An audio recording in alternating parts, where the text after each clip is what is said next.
아침을 여는 묵상의 자리에 올라오신 여러분을 환영합니다.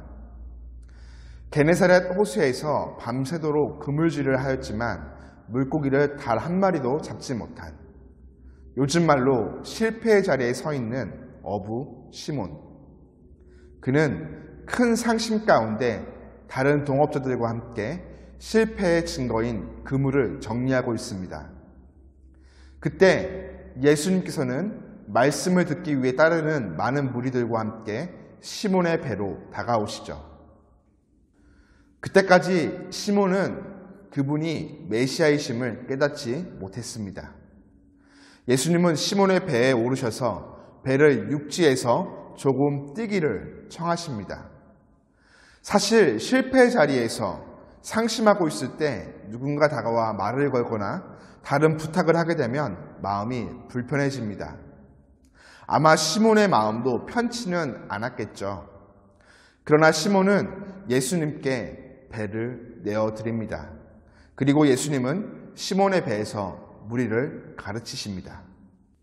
말씀을 마치신 예수님께서는 시몬에게 깊은 곳으로 가서 그물을 내리라 명령하십니다. 게네사렛 호수에서 어부로서 잔뼈가 굵었던 시몬에게 이 명령은 도무지 이해가 되지 않는 말씀이었습니다. 때는 이미 물고기들이 숨어버린 낮이었고 그는 밤샘 작업으로 몸과 마음이 지칠 대로 지친 상태였기 때문이죠.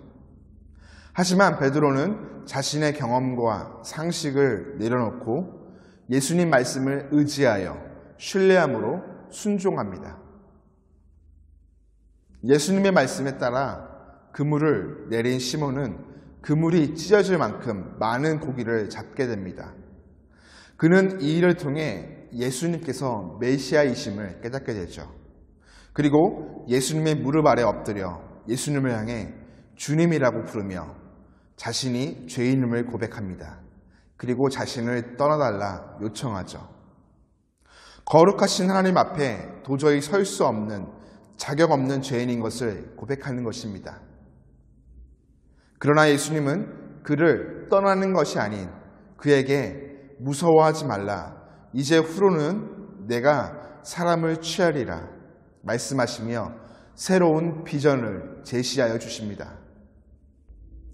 이 말씀 앞에 시몬은 지금껏 자신의 삶의 전부라고 생각하며 붙잡고 살아왔던 배와 그물을 내려놓고 새로운 사명, 자신의 삶의 진정한 전부가 되시는 예수님을 따르는 제자의 삶을 시작합니다.